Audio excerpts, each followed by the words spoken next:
Watch this if you're dealing with really stubborn knee swelling that hasn't really responded to some of the other strategies you've done before. You might be doing some of these exercises, getting some gentle contractions around the leg. But if you're still struggling with that stubborn swelling in the knee from osteoarthritis or other knee joint issues, you've got to first get a compression sleeve around that knee, and you've got to get the knee above the heart.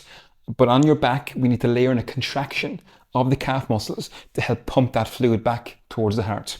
So lying on your back with your foot up on the wall is a perfect place to begin here. You could do this even on your bed with the foot up on the headboard or the wall behind your bed. And what you're going to do here is, of course, get your foot on the wall. You want your knee, of course, above the level of the heart, but you want your heel, the heel of the foot, to be just in line with the knee. You don't want it too high, you don't want it too low. That will allow you to get a nice movement of the foot here to really get that contraction of the calf muscles. And all you're doing here is simply lying on your back. You're not lifting your hips or your spine. You're just resting, but you're lifting your toes in towards your knee. You'll see that bends of the knee. And then as I push into the wall, I want to lift my heel as high as I can to really get that contraction of the calf. So it looks like this. So toes up, get a squeeze at the front of the shin, and then push, get a squeeze at the back of the shin. So I'm pulling that heel up towards the calf as much as I can.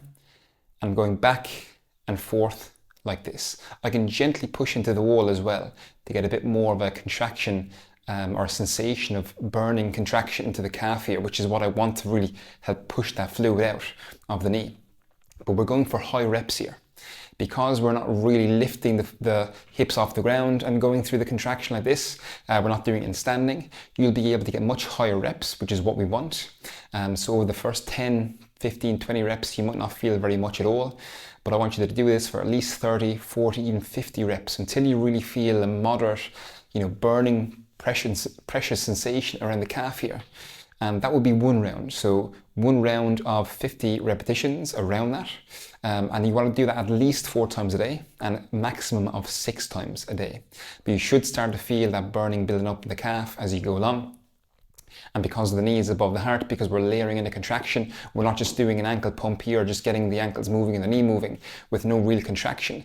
It's the contraction effect with the knee above the heart that really helps to assist that swelling to move back into the system so we can drain from the knee. And then of course we need to move into other more muscle building strategies to shift that pressure away from the knee joint. But if the knee is swollen, you've got to get the swelling taken care of first.